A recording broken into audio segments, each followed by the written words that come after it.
खबर यूपी के बलिया से है, जहां जनपद में चर्चित महिला बीजेपी विधायक केतकी सिंह ने वक्फ बोर्ड अमेंडमेंट बिल पास होते ही सरकार से मांग की है। उन्होंने कहा कि मौलवी और मौलानाओं की संपत्तियों की जांच करे। सरकार सबसे ज्यादा वक्फ की जमीनें इनके कब्जे में है। विधायिका ने कहा, दोनों सदनों के बिल पास होते ही सैकड़ों मुस्लिम लोगों ने फोन पर उनको बधाई दी। इस बिल से गरीब मुसलमान खास तौर पर खुश है। इस बिल से एक वर्ग की बीजेपी में सदस्यता और वोट परसेंटेज भी बढ़ेगा। आगे क्या कुछ कहा, आइए आपको सुनाते। सर्वप्रथम तो बधाई देना चाहूँगी इस देश के यशस्वी प्रधानमंत्री और गृह मंत्री श्रीमान अमित शाह जी को कि जिन्होंने एक कठोर कदम जो इस देश के लिए बहुत आवश्यक है वह उठाने में उन्होंने सही समय पर यह कदम उठाया।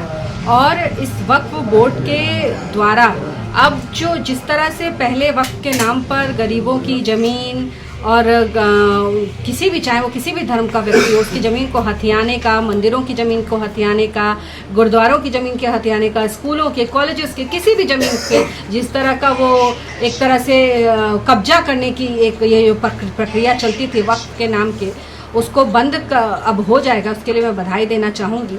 और मैं ये भी देख रही हूँ कि इस बिल के बाद एक जो गरीब मुसलमान है, जो गरीब तबका है मुसलमान का, जिसको बरगलाने और बहकाने में ये मौलाना लगे रहते थे, मौलाना मौलवी, वो आज खुश है और वो कह रहा है कि नहीं, अब हमको लगता है कि हमारे पास जो सुविधाएं वक्फ के नाम पे हमको मिलनी चाहिए थी वो अब हमको हो सकता है कि वो हमको मिले, इसलिए वो आज खुश है। तो मैं बधाई देना चाहती हूँ। क्या कितने मुसलमानों का क्या फ़ोन आपके पास, कितने लोगों का फ़ोन आया है आपके पास जो मुस्लिम है और जो काफ़ी खुश हैं आप?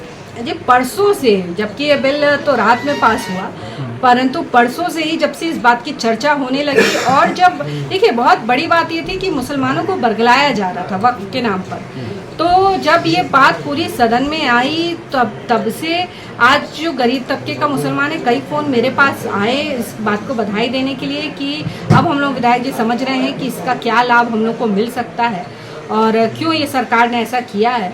तो बहुत गरीब मुसलमानों में इस बात को लेकर खुशी, और हम सब भी बहुत खुश हैं कि चलो एट लास्ट जो समझाने के लिए हम लोग इतने साल से प्रयास कर रहे थे वो शायद अब उस तबके को समझ में आए।